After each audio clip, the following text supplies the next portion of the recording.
This is the second lecture on the circulatory system. We're looking at chapter 18 and we're taking a look at blood and some of the details. What we're going to be doing right now is taking a look at red blood cells.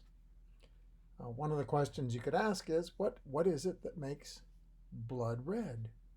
And the answer is most of the volume of blood is not red. Most of the volume of blood is actually serum, which is maybe a little bit of a tan. Some people say straw colored, kind of a very light substance, a fluid. Here we're looking at scanning electron micrographs where color has been added for these biconcave discs. We call red blood cells, the shape of red blood cells, biconcave discs, which means it's a disc like a hockey puck, but it's caved in on both sides, and that's the concave, the biconcave. Here we can see some red blood cells that are cut in cross-section, showing that biconcave shape as they're in capillaries, and they're clustered here. Here's another interesting formation of red blood cells here within a small blood vessel, maybe an arterial or a venule, and they're all clustered together, stacked together, and what we're going to learn is called the rouleau formation. It's not a big deal. It just means that they sometimes stack like this in blood vessels, small blood vessels. So here we're looking at that biconcave shape again. Down at the very, very bottom, we see an awful lot of red blood cells again in a scanning electron micrograph that's been colored red. We get a rough idea of the size, and this is a real important measurement that I urge all of you to know. The diameter of a red blood cell, here it shows 7.5 microns, which is thousandths of a millimeter. I want you to know, though, that the size could be anywhere 7 to 8, depending on the exact method used to prepare the microscope slide. But when I taught histology, one of the things that was most important as people were getting going was learning a sense of scale. So one of my problems when I started learning histology was I'd look at something and I just didn't know, am I looking at a close-up of something or am I looking at a back view, a very low mag view? And what helped me was to find any place where I could see red blood cells, and they would always serve as a bit of a ruler or a bit of a reference. So if you can find red blood cells in a tissue, and most tissues have red blood cells, and you know that the size is somewhere at about, I use 8 microns. So 8 microns in size, you can get an idea of the proportional size of other things on that microscope slide. Erythrocytes functioning are carrying, as you would guess, oxygen from the lungs to the tissues, and then there's some pickup of CO2 from the tissues back to the lungs. We're going to talk about that in some detail here in just a few minutes. Of course, if you don't have an adequate supply of red blood cells, then you aren't moving around oxygen to tissues of the body, and that's a complete failure then of the respiratory and circulatory systems because you're not getting the gas, oxygen, delivered to where it needs to sustain life. So here we're looking at that picture again, the transmission electron micrograph, showing you then these red blood cells, these erythrocytes. That's the same thing, but sometimes it's just shorter to write RBC, although I'm not a big fan of acronyms because you got to use mental energy just to remember what is that, but an RBC is a red blood cell. When they enter circulation, and we'll talk about their maturation, the formation of red blood cells here in a few minutes, but when they do, they don't have a nucleus. And in fact, most of the other organelles are missing as well, including mitochondria. And so any kind of ATP production in red blood cells is limited to what can occur in the cytosol. And you might remember that glycolysis is a process that does not require oxygen and occurs within the cytosol. You might also recall that glycolysis is a rather inefficient way to produce ATP, that the addition of oxygen greatly improves the breakdown of molecules and the yield, the ATP yield. But I ask this question, if they're only using anaerobic respiration, why is this significant? Why do you think that matters? How could that be adaptive?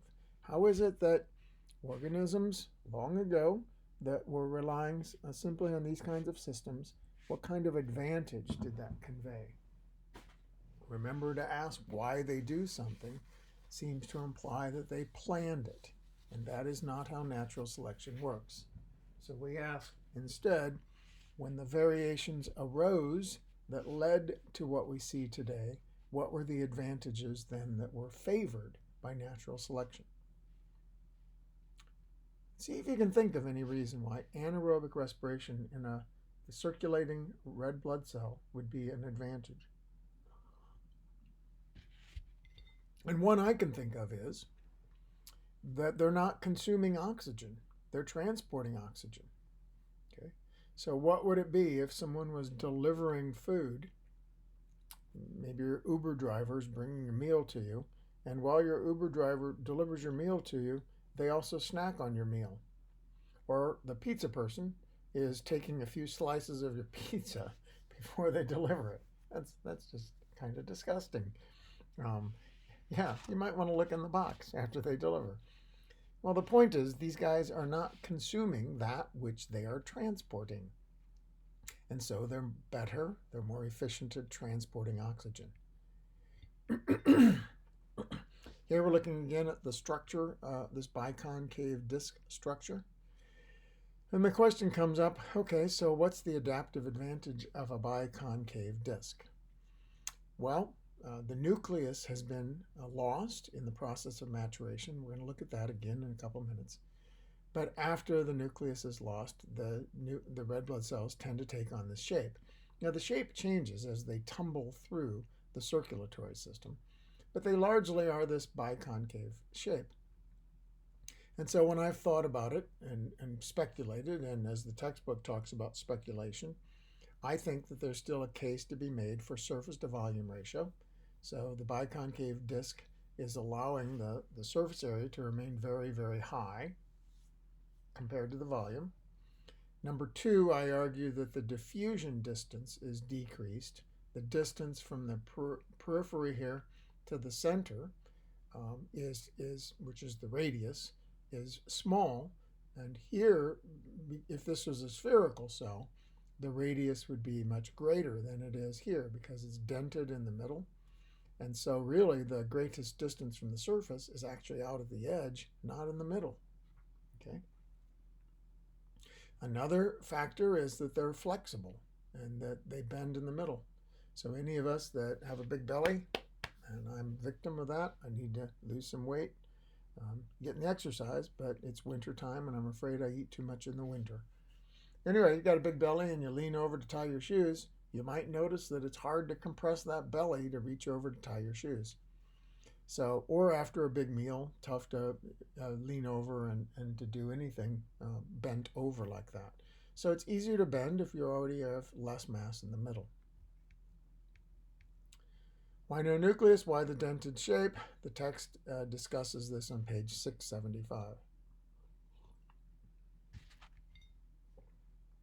Here's that rouleau formation I was telling you about, and that's a stacked arrangement that the cells come into contact. These cells need to be very flexible. There are some blood vessels, the smallest capillaries, where red blood cells actually have to bend to make their way through.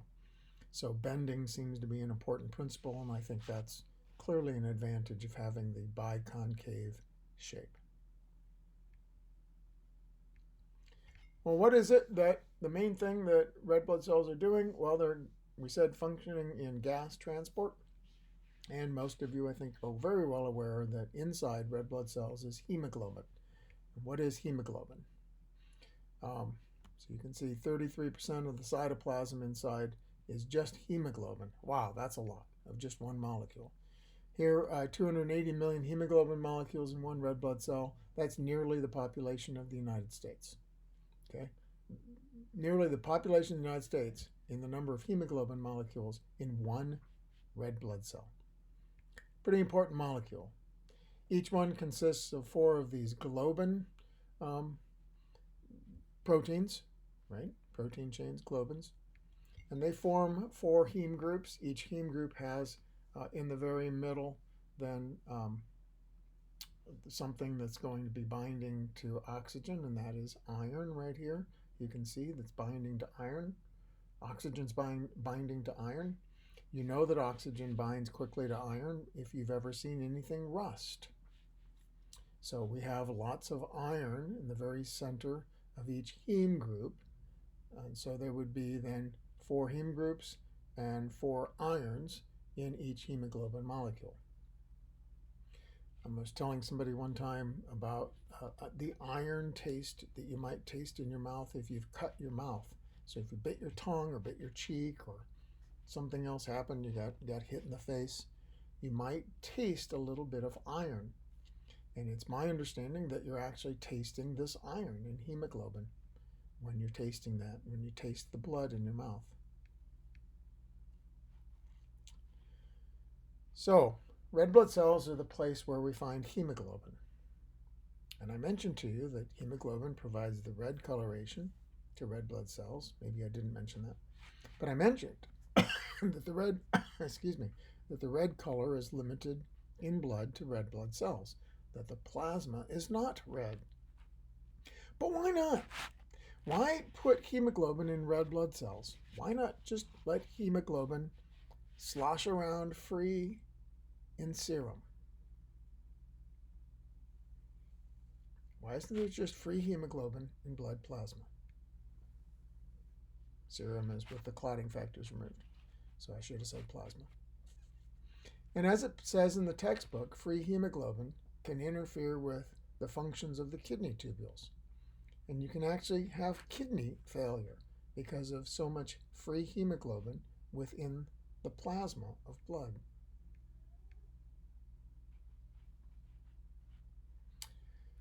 Okay, so talking about the function of red blood cells, there are some clinical parameters, clinical measurements of the oxygen carrying capacity of blood. And so we sometimes refer to the hematocrit.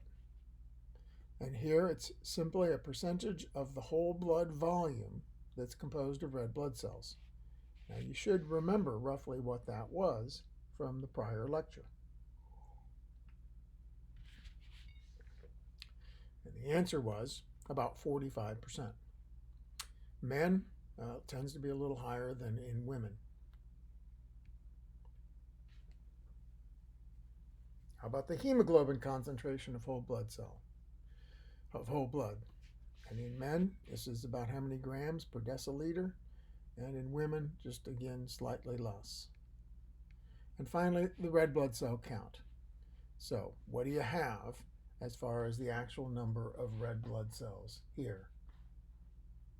And again, men tend to have, on average, more than women. Lots of reasons for that, and we'll talk about it in just a couple minutes, but in part, on average, men are larger than women. But of course, that's on average. There is no shortage of women who are larger or more massive than men. Okay. So I said there are these differences. We just said generally that men are larger than women, but there are all sorts of exceptions. Here are some other factors. Androgens here tend to affect the actual production of red blood cells. And so men have more androgens than women. Women will lose blood if they're menstruating. And so this is only relevant while a woman is menstruating, that is during the time of her life when she's menstruating, between then puberty and menopause. And finally, and this is kind of interesting, the hematocrit is inversely proportional, as it says, to body fat. So if you have more body fat, then the hematocrit, the percentage of whole blood that is red blood, that are red blood cells, the hematocrit here goes down. So the more body fat you have, proportionally the less number of red blood cells that you have. And so there might be more body fat in women than men. Androgens tend to make men a little more lean, but oh my goodness, there's no shortage of overweight men. Now, we understood from looking at the hemoglobin molecules, how oxygen is transported. Now let's talk about how carbon dioxide is transported, and it turns out this is not a simple answer. It's not as simple as understanding hemoglobin. Now, chapter 22, which I believe is the respiratory system. Chapter 22 is the second lecture exam. You should have just had that probably when you're looking at these lectures. This information is also on exam 3. So a part of chapter 22 right here is assigned for exam 3. You should have already been tested over this. So the good news is if you learned it already here, you get to be tested over it again and maybe earn more points. This is what's complicated. Carbon dioxide is transported in 3 different forms, and it's good to see the figure in the book. This figure, which I note is assigned again, this figure does a really good job of explaining how oxygen is transported right here and the 3 ways that CO2 are transported. Okay. Now, what I've done with this figure is help to add in a little bit. So what I'm doing right here, what's coming on the screen, is identifying the 3 pathways, and then I've added just a little bit more of an explanation that I think helps. So the first form, only 7% of CO2 is just dissolved here in the plasma. The second is CO2 that's bound over here to hemoglobin. And the third is, you can see CO2 binding with water and forming carbonic acid, and then there's a reaction over here that leads to bicarbonate and an extra hydrogen. And then you can see the role that that plays in releasing oxygen from the hemoglobin. Okay. And down here, noting just a very tiny amount of oxygen is also dissolved as a gas within the actual, you know what? Yeah, I think that this is dissolved as gas in the plasma. Okay. Talked about erythrocyte production and the loss of the nucleus. Here we see the stem cell that's within the bone marrow and the changes that occur here as a red blood cell is developing. And so we end up with a mature erythrocyte on the far right of the screen over here. So this is called erythropoiesis. It's the production of red blood cells. And we said already, we calculated that in the last lecture, that about 10 million red blood cells are produced every 6 seconds. They last on average about 4 months. They last about 4 months or so, or about a third of a year. This process generally takes about 3 to 5 days, and that's important because we're going to talk about some changes that occur. Maybe you go to a really high altitude and the signals are sent to produce more erythropoietin, which is a hormone we're going to talk about in a minute, that generates additional red blood cells. So the point is, if you go and stay at a high altitude, and I do that, I go from our elevation here, which I think is about 400 feet above sea level. I go to visit my aunt in the Rocky Mountains who lives at about 7,000 feet. And when we finally get there, it's going to take about 3 to 5 days for us to produce extra erythrocytes. That's my point. And I hiked up. If you were in zoology, I showed you pictures of ptarmigan birds, and I had climbed a mountain to 12,000 feet, Mount Lulu, with my cousin. And before we took that hike, my cousin said, you know what, why don't you stay at my mom's at 7,000 feet for, I don't know, about 5 days, and then we'll hike the mountain. And that was the advice, to wait for this to develop. So becoming used to or acclimating to that high altitude might take about 3 to 5 days to produce extra erythrocytes. Okay. So there's lots of different changes as you look through this process, figure 1821, I think. First of all, the cell size gets smaller. We're increasing the number of erythrocytes, potentially. We're synthesizing hemoglobin. So these are stem cells, so we can keep making more and more and more of these guys. And there's a nucleus that's lost. And you notice that here in the erythroblast stage, there's the nucleus, and in the reticulocyte stage, the nucleus is lost, and this isn't a fully mature erythrocyte yet. But as you'll see, reticulocytes do show up in circulating blood. So the very first cell is something called a CFU, which stands for colony forming unit, and these are some stem cells. It has receptors for erythropoietin, which is abbreviated as EPO. That comes from the kidneys, and that's a real important thing for you to know. I'm going to talk a lot more about erythropoietin here in a few minutes. So this hematopoietic stem cell has receptors for erythropoietin. Erythroblasts are going to multiply and synthesize hemoglobin. The nucleus is discarded. And so you can see there's just a little bit of an endoplasmic reticulum that's still there. And I mentioned this already. About 0.5 to 1.5% of circulating red blood cells are actually the immature reticulocytes. And they are not as efficient at carrying oxygen.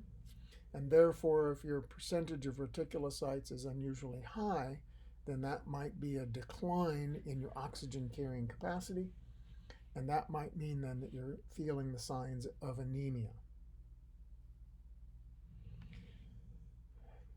There are advantages to having extra red blood cells.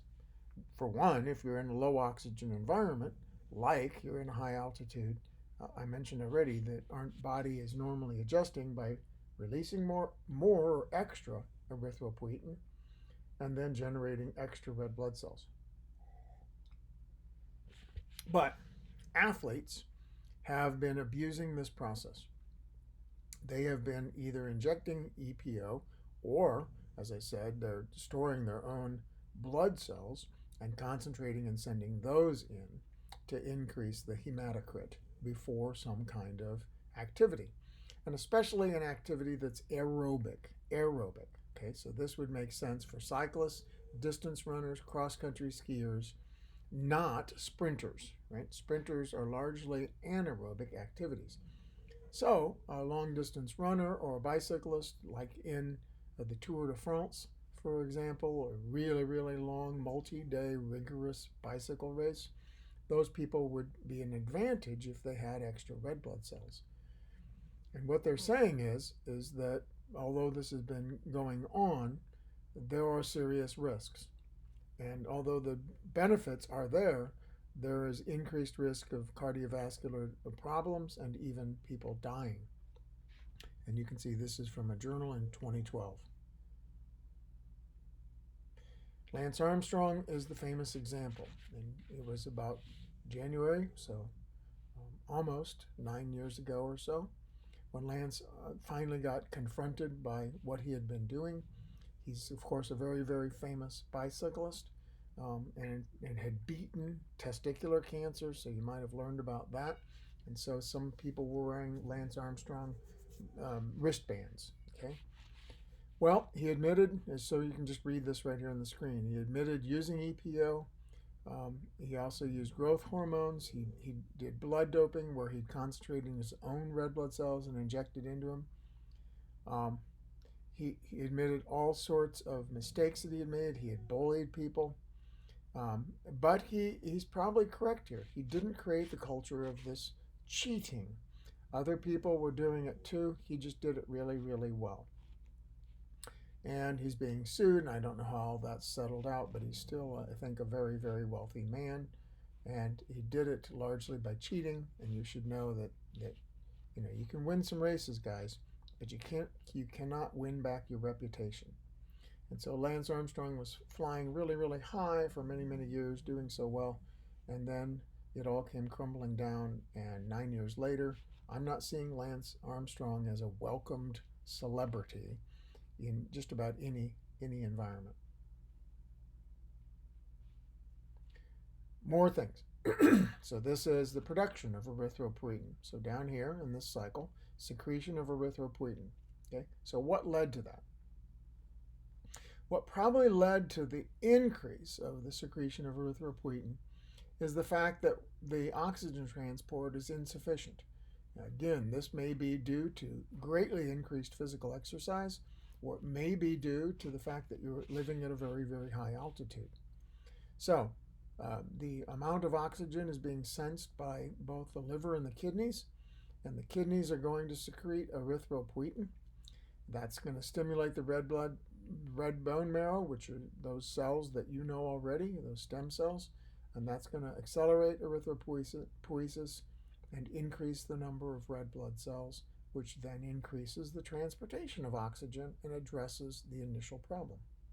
So here we're now, due to the production of erythropoietin and the production of extra red blood cells, the capacity to transport oxygen is increased, and that was the original problem.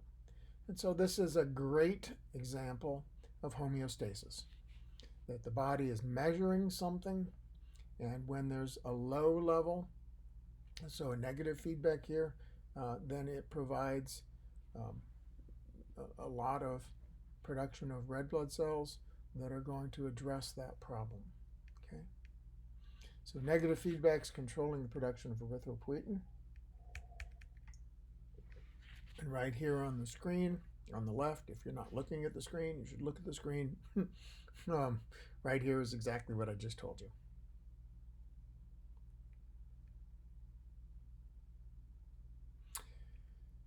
Erythrocytes, we said, live on average about 120 days.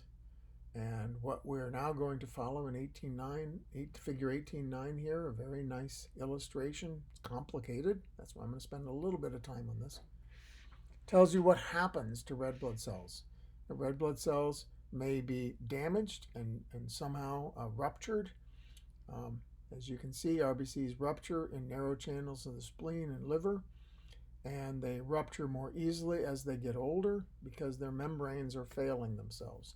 So as this blood is moving through the liver and the spleen, we're going to see, with the aged red blood cells, hemolysis. They're going to break down more easily.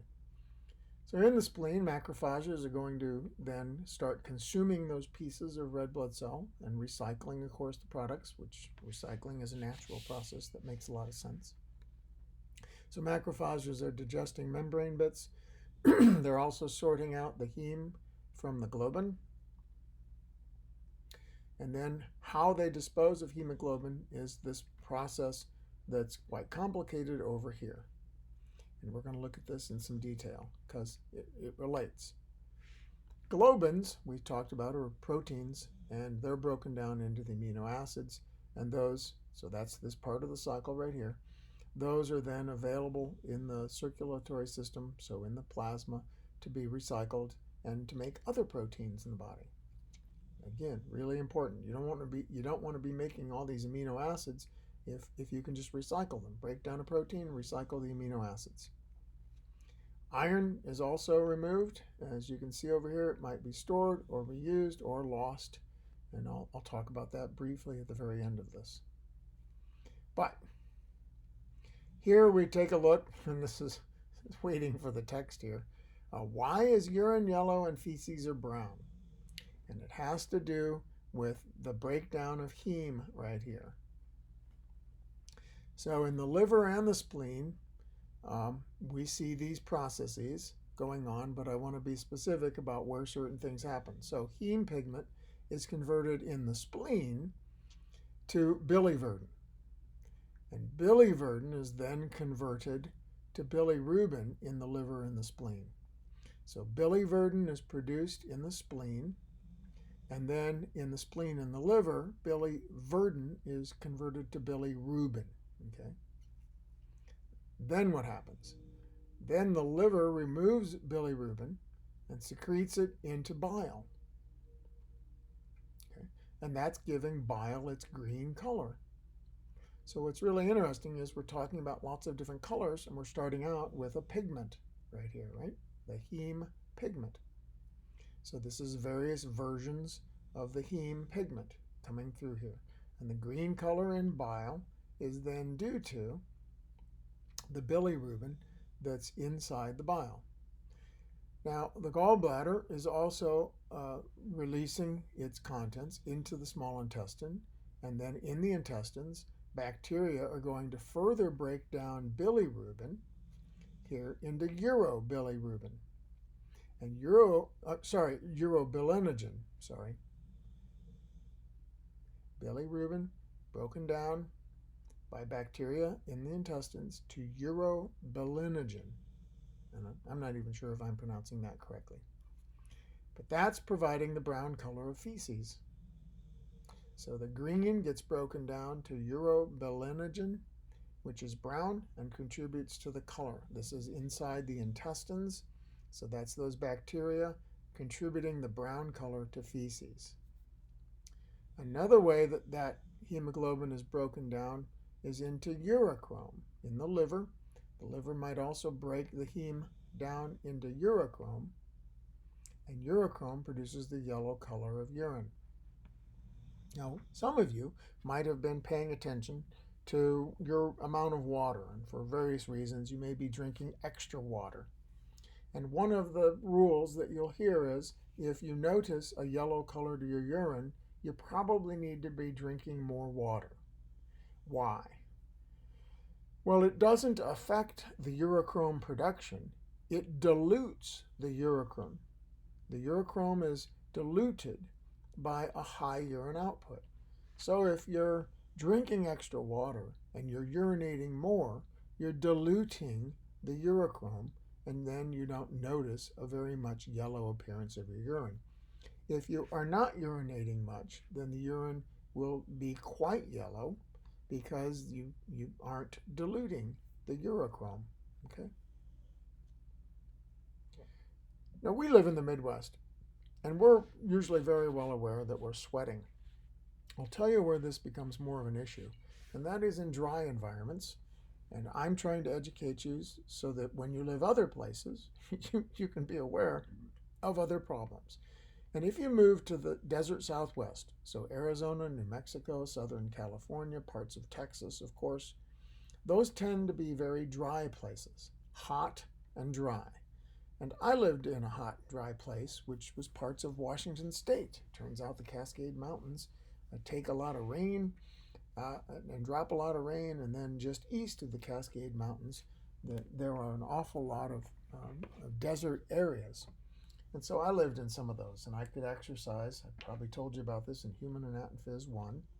I could exercise on a very hot day and not feel any sweat on my skin because it was evaporating so quickly.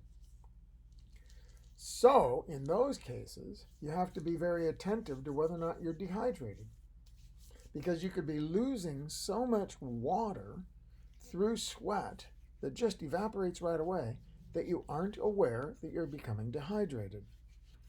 And one way to know if you're becoming dehydrated is when you urinate, do you notice quite a yellow color? Now, when I went down the Grand Canyon, so for about 12 days, we floated the entire length of the Grand Canyon, and in fact, we floated the canyon before the Grand Canyon called Marble Canyon. And when we floated that on a raft, a big 45-foot raft, Amy and I, my wife and I, one of the first things the guides told us, now this was a great big motor on a rubbery raft, and so we'd sit out there on the rubbery raft, and we weren't getting wet very much, and it was hot and dry. And they said, boy, it's really important to watch your water intake. So they notice whether or not people are drinking and peeing. And they ask you sometimes, when's the last time you peed? Because if you're dehydrated, you probably aren't going to be urinating very much. And so it was a very attentive, caring kind of thing. They didn't want people to be suffering from dehydration, which is a very serious problem. And when you float the Grand Canyon, by the way, you don't see very often, we think maybe twice in the 12 days, signs of humanity. That is, in the first day, we went under a bridge, and I think there was a power line also that we went under, and that was about it. So the point is, if you have a medical emergency, it has to be pretty bad, and then they just bring in a helicopter to take you out. So we don't want basic things like dehydration to be a problem when we are so far away, when we are so remote. By the way, it's expensive. It's very expensive. We went, I think, in 2013. Um, gosh, now I'm trying to remember. Yeah, about 2013, 2014, we flew to the Grand Canyon, and it was about $3,500 to take that trip. So it's very expensive, but it's well worth saving up for. So I've had a chance to go many, many places that are really, really neat in a natural world, and to be really remote, right? So been up in Alaska and other places where you just feel like you're all alone. Iceland, for example, when you're driving around. But when you feel alone there, you feel alone because as you look around you, you can't see anybody. And you're looking along the lines of the earth, right? Here you're alone because you're below. So it's a really rare occasion to be below the populations around you and yet still see the sky, right? You could be below and away other people in a tunnel, in a cave. Here you're below, you can't see people, and you can still see the sky. It was just really a wonderful interaction with nature. We floated it with a geologist who was by our side and could interpret all the rocks that we were seeing. It was just a spectacular trip. And when you book these things, you can, when you go to the booking agency, you can see, are they having a special trip with a geologist or somebody else? Sometimes they do photographers. Um, so I'm going on and on and on because this is really relevant and practical in your life.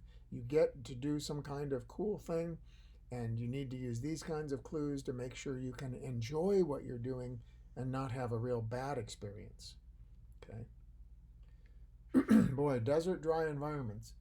You really got to be careful. I also took a really, really long hike in Arches National Park with a really smart professor, and he told us to bring in all the water we could carry. And I thought that, about a half a gallon for Amy and half a gallon for me was enough. And in that hike, we finished off our water and wished we'd had more.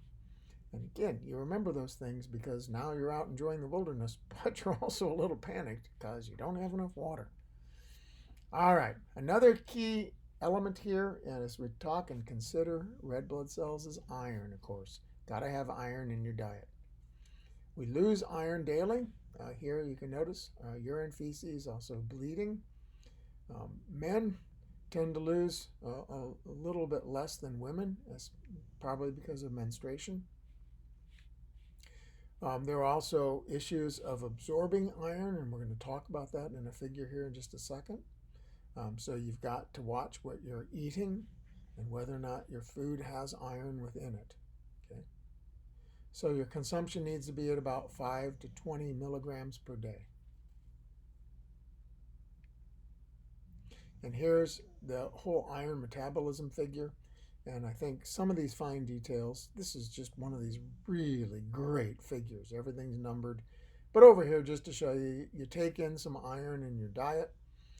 Stomach acids converting iron F3 to 2. It's doing that in the presence of gastroferritin. We might have talked about that real little bit in chapter, I think, 25. So the iron's binding, the Fe2 is binding to gastroferritin. So the acid converts 3 to 2, and then 2, iron 2, is binding to gastroferritin. That transports it, as it says, to the small intestine where it's releasing the iron, and then the iron is in the blood plasma binding to transferrin. In the liver, some of that iron is released for storage, and over here you can see in the storage process, the remaining is being distributed throughout the body. Where we're making hemoglobin or myoglobin, I haven't talked about that, but that's the oxygen binding molecule in muscles. And so you need iron in lots of different places. So as it's taken up by the small intestine and then released into the blood plasma, some is stored in the liver, and some is transported throughout the body where it's needed elsewhere. So erythropoiesis not only needs iron, which you would guess because of hemoglobin, but other important vitamins and elements here. So we need vitamin B12 and folic acid because we're making lots of DNA as these cells are dividing. And vitamin C and copper, interestingly, are cofactors for enzymes, as you can see, that are involved with hemoglobin, producing hemoglobin. What can go wrong? What can go wrong with erythrocytes and people's problems? Well, there's a number of problems, and interestingly, one problem is too many. So a student, I think, was recently telling me they had a relative who had this kind of diagnosis. They had too many red blood cells. For one thing, it could be, sadly, a cancer in which the red blood cell count is way too high. Look at this hematocrit. We had said 45% or so was a good round number to think about for the hematocrit. This is almost twice that. Holy cow. So this is just the production of red blood cells. Over here, dehydration, other kinds of problems might cause the red blood cell count to go up as well. So here's 11 million, and that's 80%, up to 8 million. So do that fraction. So that's about 2/3 here. So that's probably about 65% or so over here, which is a really high hematocrit. And look at this, dehydration. Because you've reduced the volume of the blood, the red blood cells are still there, so they're more concentrated, right? So if you think about plasma and blood as a soup, maybe vegetable soup, think of the broth as plasma, think of the chunks of the soup as the cells, and in dehydration you have less broth, and so the chunks are a higher percentage. Right there, you got two things that I'm kind of known for: analogies and relating to the world through food. Okay. Well, polycythemia is a serious problem. Why? Because it can increase the overall blood volume, and you can see pressure, viscosity as well. So you got a lot more cells and proportionally less plasma, and these can lead to all sorts of problems with the circ system. Can lead to clots, and clots can lead to strokes and heart failure. This could be very serious, so it's got to be addressed. Anemia is usually considered a shortage of red blood cells. Might be caused for some problem in erythropoiesis. We talked about all these factors that you need for good, healthy erythropoiesis, so it could be a shortage of some of those. Also could be a shortage of hemoglobin synthesis, right? So you don't have enough red blood cells because you're not making them, or there's not enough hemoglobin for the red blood cells. This might be a sign of kidney failure, and thus the kidneys that make erythropoietin, we talked about that before, kidneys are not producing enough erythropoietin. There could be a shortage of iron just as well. Here is an unusual cause of this, in which it's an autoimmune attack on stomach tissues that's going to affect vitamin B12 absorption. Here, hypoplastic anemia is the specific slowing of erythropoiesis. Aplastic anemia is the complete loss of erythropoiesis, and that, of course, is something that could kill you. Hemorrhagic anemias, hemorrhaging is bleeding, and so you can just guess that. You have anemia because you've had so much blood loss.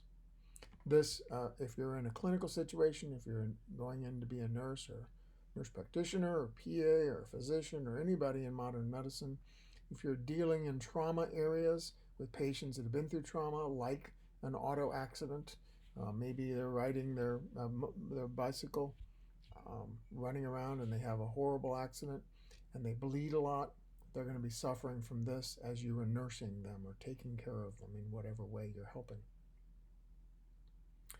In hemolytic anemias, there's an excessive amount of red blood cell destruction. And so what leads to that is probably many different reasons that we're not going into.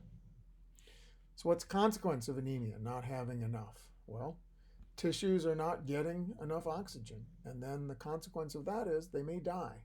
So necrosis is death of cells, and it's not usually very good. In this case, the person doesn't feel very well. They're lethargic. They don't have a lot of energy, and that's because we don't have enough oxygen going throughout the body. Of course, they're going to feel short of breath, and this could be life-threatening.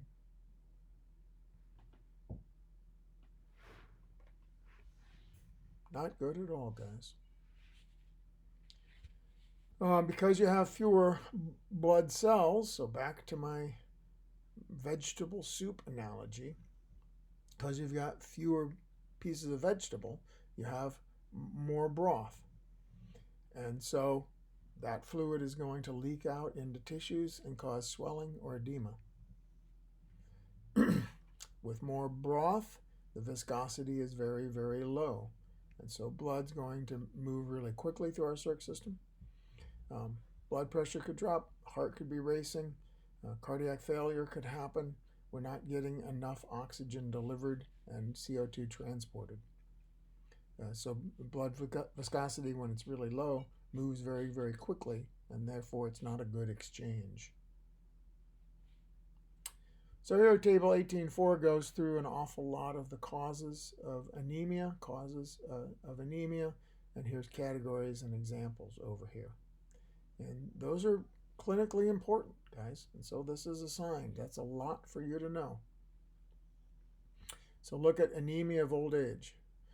Declining erythropoiesis due to nutritional deficiencies, reduced activity, stomach isn't as good as it used to be, and the kidneys aren't as good as they used to be. So what is the Zelisko family doing? We're trying to stay physically active, and we're trying to eat really, really well. On most nights, by far, we have a big salad. And then after we're done with our big salad, we decide whether or not we want to eat something else. And our big salad is the mixed greens, and we use we use olive oil. My wife does use ranch dressing, but I don't. I don't use any dressing other than just olive oil and plenty of olives. A little cheese, carrots, seeds of various sorts like sunflower seeds. These are a healthy thing to do. And spinach, as you might know, has a good amount of iron, so that's going to be healthy just as well. But here, some of the things we talked about. Hemorrhagic anemia. Okay. And we're not near the end here. Another disease of red blood cells is sickle cell disease. Leads to sickle cell anemia. Why? Well, first of all, why does it form? Why do we get sickle-shaped cells? And you might have learned about this in evolution class. I taught it. And that is that it's a single mutation. It's caused by a recessive allele that modifies the structure of hemoglobin, and it differs only in the 6th amino acid. Isn't that amazing? A single mutation. Because HbS, which is this unusual modification of hemoglobin, does not bind oxygen very well, what is going to happen is you don't transport oxygen as well as you need to. Further, the shape of the red blood cell is changed, and the exact mechanism of that I don't know. But nonetheless, perhaps it's because of HbS. With these sticky cells, they do not tumble through the circulatory system as well as rounded ones. So what's going to happen is they're going to clump together and they're going to block blood vessels. And this can lead to all sorts of organ problems, kidney, heart failure, stroke, lots of pain in the joints, and even paralysis. In evolution, we talked about sickle cell anemia because it's an interesting case where an allele has arisen, and in people who are homozygous for this allele, so homozygous recessive, they have sickle cell disease. But in heterozygotes, where they have only one sickle cell allele, those people are resistant to malaria. They may have a little bit of the symptoms of sickle cell, as I understand it, but those people are more resistant to malaria. And so the sickle cell allele has become adaptive throughout human history. Not so sure about it today. I guess in parts of the world where still malaria is really high, which is parts of Africa, this is still probably being favored. but it exists within humanity because of the heterozygote advantage offset by the homozygous disadvantage. And that's it. This is the end of the 13th lecture. There's one more lecture remaining on Chapter 18, and so there will be 3 lectures on Chapter 18 recorded. That will be the next lecture. Of course, the 14th will be the last for Chapter 18.